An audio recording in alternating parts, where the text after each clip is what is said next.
Hey, good morning, everyone. Welcome to the 5 a.m. Mester Scrum Show. Hope you're doing well today.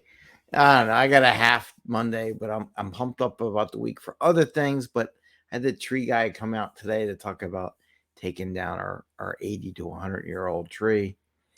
Just because I finally lost the court case against the guy next door wants to build a really small house that will take out half the tree. So it'll be an unsafe condition. So planning for that in the future is kind of depressing, but appreciate all the time I had with the tree and everything like that. But that has nothing to do with what we're talking about Scrum and Agile, but it is part of life and things you figure things out.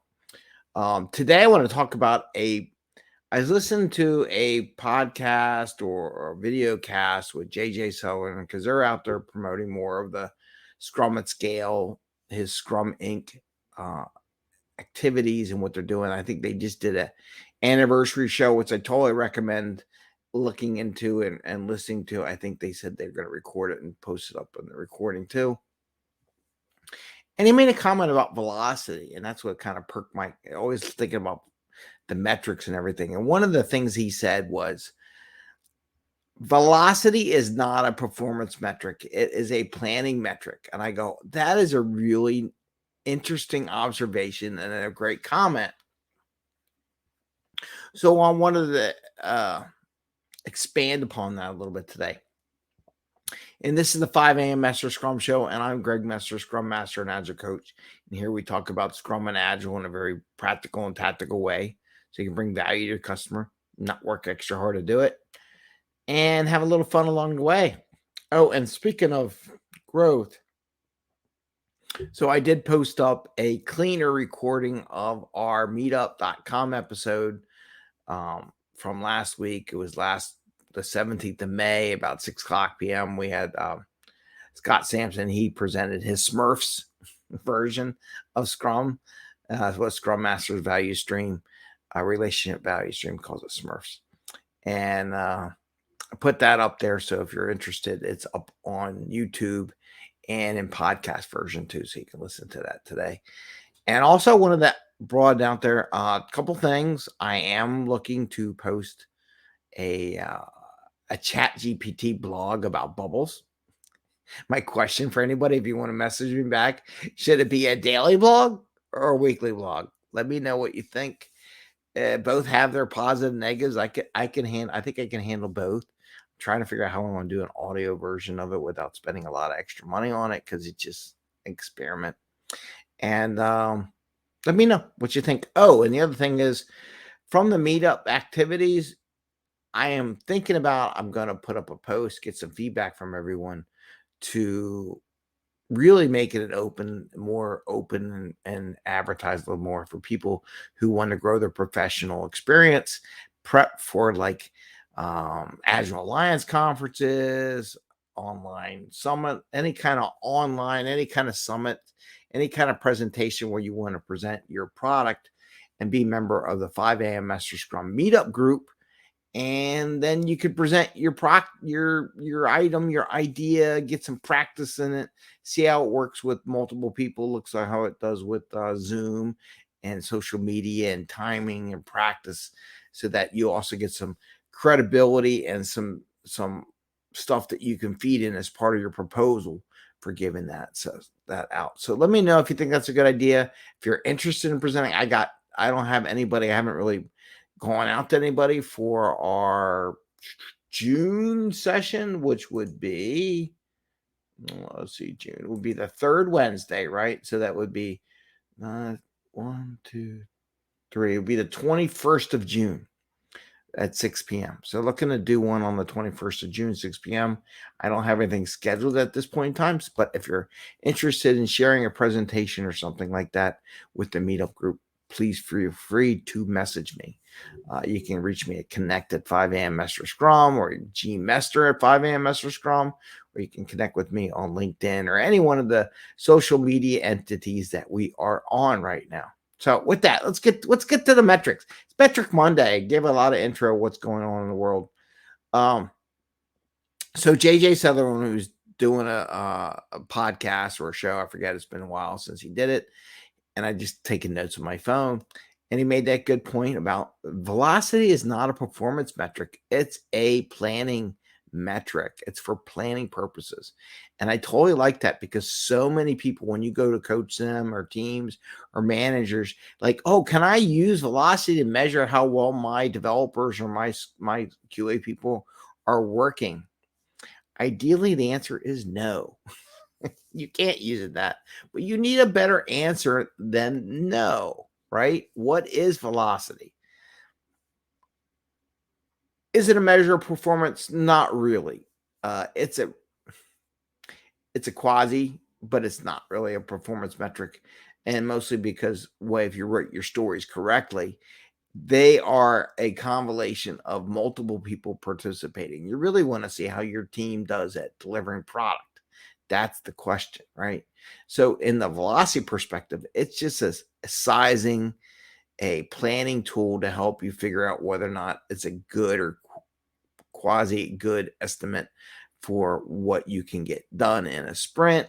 Maybe it'll help you in safe to plan a couple sprints down where you can do a quarter and you can kind of give sizes for epics and features. Let's say, your typical story size is 3 points or 2 points, whatever it would be. And then your epic or your feature sizes are larger. Let's say they're 10, 15 points. The question is, how many epics can you get in a sprint? And then you plan the quarter. And it's more of a planning tool because a couple of things. One, we all know estimates are wrong, right? So why would you want to base something on performance, which really isn't a performance metric? Like if you do a 100-meter dash and you run it, and it is what it is. It's that performance that you've met at the end of the finish line. It's not what you estimated you could run the dash at, right? You know what you did. Plus, there's so much give and take between each person and how they measure velocity. It's just supposed to get you in a right. I do a bullseye. I should have brought my whiteboard out, but I use a bullseye mentality where you get close enough to be good to give a realistic planning estimate of what you're going to get done and give a goal for the team to give them some realistic goals that aren't outrageous. Like when teams start, oh, we can do all this work, even myself every day. I'm like, oh, I can do all this work. And then I don't do it all. I do one or two. It just gets you into that realistic estimate for what you want to do for planning purposes, not necessarily for what you perform at. So maybe an answer you can give, can I measure my performance of my team? And another thing, it's team by team. Each team does different. Each application is different. How they measure size of application integrations, stuff like that, depends on the maturity of the team. You can't say one works for all of them because they're all different maturity levels, right? So you can't compare velocities. You can compare how much each team grows compared to another team, but it also depends how mature they are, because I had the same problem with new teams. We could talk about that another day. So what can you say? Velocity is not a measure of performance, but a measure of plan or a metric for planning purposes. So it's about giving an idea how much work can get done in that time box.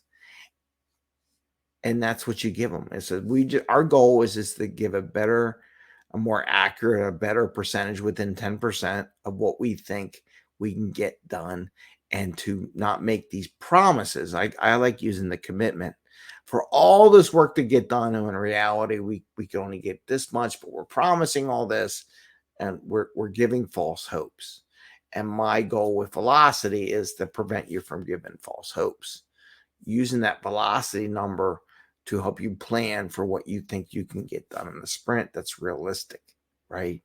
And not necessarily 100% accurate, right? So I wouldn't want to base a performance number, a job based on some individual based on velocity, because it's not an accurate measure. It's not really fair, right? So it's not accurate to 100%. Well, it's got to be accurate. Well, estimates aren't accurate. It's what you get done and deliver at the end. The team as a whole delivers this much product every time they go. That is more the value, the performance of the team. So I wanted to share that with you. Just a little bit of take on velocity is not a performance measure, but a measure for estimating what could potentially be done in a sprint. Not that will be done, but what could potentially. And if as you get better at it, you get within 10%. It's an A, right? It's an A in school. It's good. But if you have a team that one day is 50% less than estimate, another day 150% above estimate, that's not enough stability to kind of give an idea what you can get done as far as product goes or that velocity. And that velocity helps teams get a better conversation, a better sharing with their stakeholders and what they can do. And as they get time, there's more confidence, more conversation, more trust that gets built in. It helps build that trust between groups. You're not overestimating, you're not as underestimating, it gives you a good idea. So I wanted to share that with you today. It was an interesting point that JJ Sutherland made about velocity not being a performance metric, but an estimation metric. So I wanted to expand on that. Please feel free to give me your thoughts on what we talked about if you want, and we can share that. And again, if you have a presentation you want to give, think about doing it on our meetup.com group and sharing your thoughts, get some practice in for those bigger presentations. With that, I say, you have a great day. Happy scrumming, and we will see you tomorrow. Don't forget to check out Scott Sampson's presentation from our last meetup.